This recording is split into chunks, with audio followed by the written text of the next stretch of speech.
أعوذ بالله من الشيطان الرجيم بسم الله الرحمن الرحيم.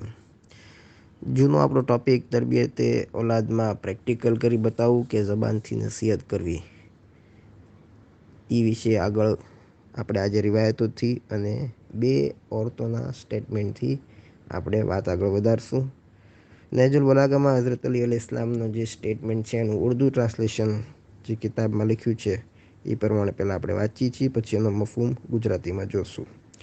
जो शख्स दूसरों का पेशवा बने, चाहिए कि पहले वो अपनी इस्लाह करे, फिर दूसरों की इस्लाह के लिए उठे, और दूसरों को ज़बान से अदब सिखाने से पहले अपने किरदार से अदब सिखाए, और जो अपने आप को तालीम और अदब सिखाता है वो उस शख्स की निस्बत ज़्यादा इज़्ज़त का हकदार है जो दूसरों को अदब सिखाता है. એટલે એનો મફહૂમ એ છે કે જે આગળ પડતો અને એક લીડર બનવા તરફ જઈ રહ્યો હોય, અથવા તો કોઈ લીડર હોય તો એને એની માટે જરૂરી છે કે પોતે પોતાની ઇસ્લાહ કરે અને પછી બીજાની ઇસ્લાહ તરફ આગળ વધે, પોતાનો અદબ સુધારે અને પછી બીજાને અદબ સુધારવાની નસીહત કરે. અને આપણે જે છે એ ઘરના લીડર તો છે જ તે, કે ઘર બાળકો જે છે આપણને જોઈ જોઈને શીખે છે, તો એ એંગલથી આ હદીસને અહીંયા મૂકવામાં આવી છે. અને છેલ્લે એમ કહે છે કે એ શખ્સ જે પોતાની ઇસ્લાહ કરે છે પહેલાં અને પછી બીજાની ઇસ્લાહ કરવાનું કહે છે, એ વધારે ઇજ્જતનો હકદાર છે બીજા કરતાં. એટલે ઇજ્જત પણ એમાં જ છે કે પહેલાં આપણે જે છે એ ઇસ્લાહ ખુદની કરવી જોઈએ, ખુદ પોતાના નફ્સની ઇસ્લાહ કરવી જોઈએ. પછી અયતુલ્લા અમીની પોતાના રેફરન્સથી हज़रत अली अलैहि इस्लाम थी कोट करे छे कि तुम अपने बुज़ुर्गों का एहतराम करो ताकि तुम्हारे बच्चे तुम्हारा एहतराम करें. આમાં પણ એમ જ કીધું છે કે તમે તમારા બુઝુર્ગોનો એહતરામ કરો જેથી તમારા બાળકો તમારો એહતરામ કરે. તો આ જ તે આપણી વાત જે કરી છે એનું રિવાયતથી પુરાવા આપણે પેશ કરીએ છીએ. આગળ પછી કિતાબ મકારિમુલ અખલાક પેજ નંબર 546માં રસૂલે ખુદાની હઝરત અબૂઝરને જે નસીહત છે તે रिवायत में बयान થઈ છે, જેનું પહેલાં આપણે ઉર્દू વાંચીએ कि जब कोई शख्स खुद सालेह हो जाता है तो अल्लाह ताला उसके नेक हो जाने के वसीले से उसकी औलाद और उसकी औलाद की औलाद को भी नेक बना देता है. એટલે કે એનો મફહૂમ ગુજરાતીમાં પેશ કરીએ કે જ્યારે કોઈ શખ્સ ખુદ એક નેક થઈ જાય છે, સાલેહ થઈ જાય છે, સુધરી જાય છે, તો અલ્લાહ તેના સુધરવાના કારણે તેની औलादને અને તેની औलादને નેક બનાવી દે છે. તો આજ આપણે વાત કરી કે ખુદ આપણે સુધરી ગયા તો આપણી औलाद જે છે એને સુધારવામાં ખુદા આપણી મદદ કરે છે, એટલે કે તરબિયતમાં ખુદા આપણને હેલ્પ કરે છે. પછી હઝરત અલી અલ ઇસ્લામથી રિવાયત અયતુલ્લા ઇબ્રાહિમ અમીની પોતાના રેફરન્સથી લખે છે, જેનું ઉર્દू ट्रांसलेशन આ રીતે છે कि जिस नसीहत के लिए ज़बान गुफ्तार खामोश हो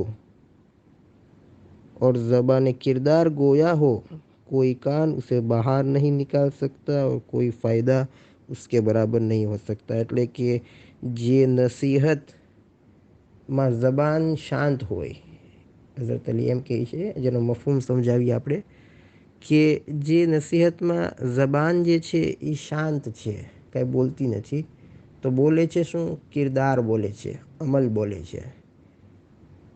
જેમાં એ નસીહત કે જેમાં ज़बान શાંત હોય, ગુફ્તાર ના હોય, કોઈ ગુફ્તગુ ના હોય, એટલે કે ज़बान શાંત હોય અને અમલ બોલતો હોય, તો આ નસીહત વિશે હઝરત અલી શું ફરમાવે છે કે આ નસીહત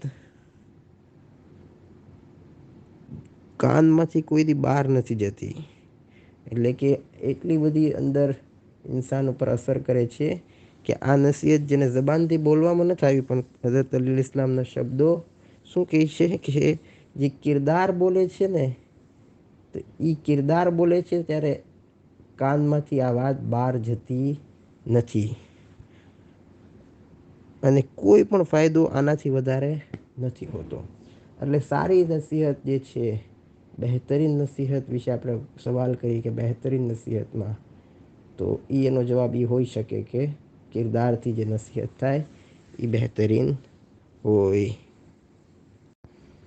હવે આપણે એક ખાતુનની વાત જે છે, જે નોર્મલ ખાતુન જે છે એ પોતાનો એક્સપિરિયન્સ શેર કરે છે, તો એનો જે મફહૂમ જે છે એ આપણે બયાન કરું તમારી ખિદમતમાં કે મેરે માँ बाप के किरदार ने मुझ पर बहुत असर किया है. એક ખાતુન લખે છે કે મારા મા બાપનો કિરદાર જે છે, એટલે મોટી થઈને આપણે જ્યારે બાળકો હતા, હવે આજે આપણને યાદ આવતું હોય બચપનનું, અને આપણે કોઈ લખાણ લખતા હોય અથવા તો કોઈને વાત કરતા હોય કે મારા મા બાપે બચપનમાં મારી સાથે આમ કર્યું, મારી માએ આમ કરતી, મારા બાપ આમ કરતા. તો એ જે વાત છે એ જ રીતે ખાતુન કહે છે કે મારા મા બાપનો કિરદાર મારી ઉપર બહુ અસર કરતો, અને તે લોકો હંમેશા મારી સાથે મહેરબાનીથી રહેતા, અને મેં તેના કિરદારમાં જે છે એ બુરાઈ નથી જોઈ, અથવા તેના ગુફ્તારમાં એટલે કે બોલચાલમાં ખોટી અને ખરાબ વાતો નથી જોઈ. અને ખુદ બખુદ આજે મારામાં એ કિરદાર આવી ગયો છે. એટલે મારા મા બાપનું બચપનથી જે જોતી હતી કિરદાર મારામાં આવી ગયો છે. હું મારા મા બાપનો આ સારો કિરદાર અને અખલાક જે છે એ ભૂલી નથી सकती, અને अब जब कि मैं खुद माँ बन गई हूँ तो कोशिश करती हूँ कि कोई बुरा काम खास तौर पर अपने बच्चों के सामने मुझसे सरजद ना हो.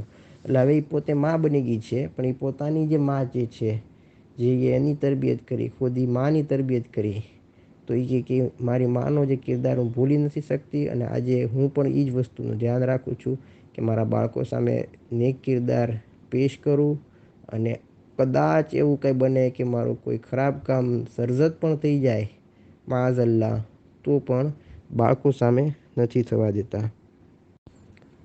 પછી આપણે જે છે એ એક બીજો લેટર જોઈએ કે જે એક ખાતુન ફરિયાદ તરીકે લખે છે, પોતાના મા બાપની ફરિયાદ તરીકે લખે છે कि जब मैं अपनी गुज़िश्ता ज़िंदगी के बारे में सोचती हूँ तो मुझे याद आता है कि मेरी माँ छोटी छोटी बातों में ऐसे ही चीखती चिल्लाती थी.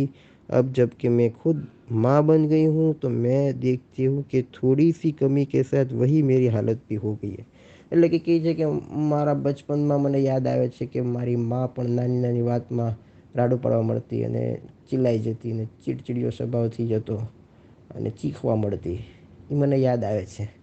આજે થોડીક કમીની સાથે પણ હું એ જ તે કિરદાર અને એ જ તે આદતને ગુલામ થઈ ગઈ છું, કે એ જ આદત જે છે એ મારામાં આવી ગઈ છે. જે મારી માં કરતી એ જ આદત મારામાં આવી ગઈ છે.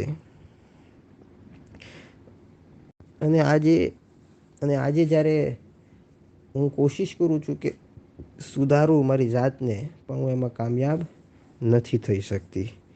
यकीनी तौर पर मेरे लिए ये बात साबित हो गई है कि माँ बाप का किरदार और अखलाक औलाद की तरबियत पर ज़रूर असरअंदाज होता है. और ये जो कहा जाता है कि माँ अपनी तरबियत के ज़रिए एक दुनिया को बदल सकती है, બિલકુલ દુરુસ્ત બાત છે.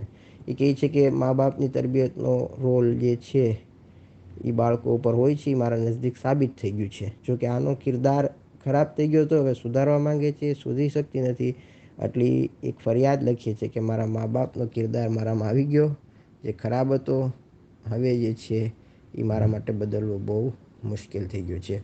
એટલે જ તે કહેવામાં આવ્યું છે, એ બાઈ કહે છે કે એ વાત સાચી છે કે માં જે છે એ એક દુનિયા બદલી શકે, એટલે કે એક આખી દુનિયા બદલી શકે, એટલે કે એક જણાની દુનિયા બદલી શકે. એ વાત મને સાચી સમજાય છે. તો આજે આપણે અહીંયા રોકશું કે મા બાપનો કિરદાર જે છે એ વધારે મહત્ત્વનો છે. આમાં મુનાફિકત ના આવી જાય એ પણ આપણે જોવું જોઈએ, કે ઘણીવાર ખાલી બચ્ચાને સારું લાગે કે ભાઈ એ ખરાબ શીખે નહીં, તો એની માટે આપણે ઘણા નેક કામ કરતા હોઈએ છીએ, પણ આપણે એને ખુલુસતાથી કરવા જોઈએ, અને અલ્લાહને ખાतिर કરવા જોઈએ, તાકી અલ્લાહ જે છે એ આપણા કામમાં, કિરદારમાં અને તરબિયતમાં એક અસર નાખે, જેનાથી આપણે કામયાબ થઈએ. આખિર દાવાના અનિલ હમ્દુલિલ્લાહિ રબ્બિલ આલમીન.